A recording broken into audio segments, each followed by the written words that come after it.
GETTYWilliam Hague claimed Jeremy Corbyn would not lift a finger to protect Western liberties. Mr Corbyn has called for a War Powers Act to be introduced in order to stop Prime Minister Theresa May from launching further strikes on Syria without first obtaining parliamentary permission in the form of a binding vote by MPs. But Lord Hague slammed Mr Corbyn's actions, saying, he is consciously unwilling to defend the Western world and its norms of behaviour, even though it is our own world of freedoms, prosperity and accountability. It would be comforting to think that the leader of the opposition is just a dear old idealist who can't bring himself to think the worst of various authoritarian regimes, and hates using force on principle. If he is, that is dangerous enough. He even voted against joining the successful action against the emergence of an Isil state in Iraq and Syria, and would have left the world, including British citizens, more open to their attacks. The former Foreign Secretary also linked Mr Corbyn's refusal to condone military strikes in Syria with his inability to stamp out anti-Semitism in the Labour Party. Jeremy Corbyn is consciously unwilling to defend the Western world and its norms of behaviour. William Hague, he said, far from being a throwback to the 70s, he has not intellectually accepted the lessons of the 30s, that anti-Semitism must be stamped out without hesitation and that dictators cannot be allowed to push the boundaries of acceptable conduct. Corbyn is not just a more left-wing version of previous Labour leaders, he is someone completely different, who would not lift a finger, under almost any circumstances, to defend the society whose liberties he has for so long enjoyed. Lord Hague's comments come in response to Mr Corbyn's harsh criticism of Theresa May for bypassing Parliament prior to launching military strikes in Syria in response to the alleged chemical attacks in Douma just over a week ago.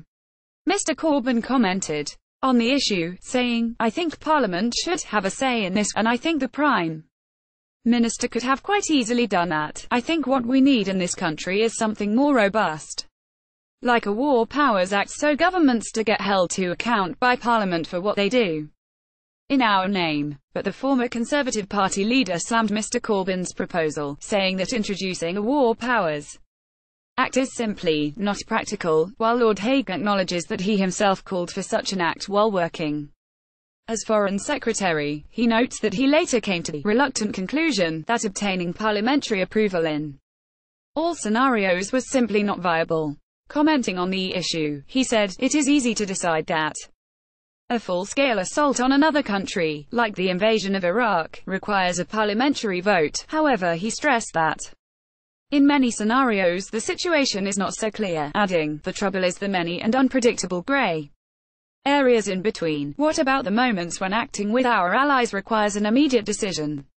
Mr Corbyn has called for a War Powers Act to be introduced to limit future military intervention. Theresa May launched the airstrikes in Syria without seeking prior approval from Parliament, or the best way to defend ourselves is to launch a preemptive attack, or complete secrecy is essential for the safety of our forces. Lord Hague concluded that what would be desirable in the long term is a general understanding among political parties that our deliberate entry into a sustained conflict, a large-scale operation, requires parliamentary approval, but that many other circumstances can necessitate an executive decision. The former Secretary of State accused Mr Corbyn of failing to display these qualities. Such an understanding will never be achieved as long as Corbyn is Labour leader, and slamming the Labour leader's motives, he said, Mr Corbyn's objective is not to codify the rules for taking military action, but to come close to preventing it ever happening at all. Not a vigorous parliament but an impotent Western world. Former Prime Minister David Cameron suffered an embarrassing defeat in the Commons when he lost a vote on proposed military intervention in Syria in 2013.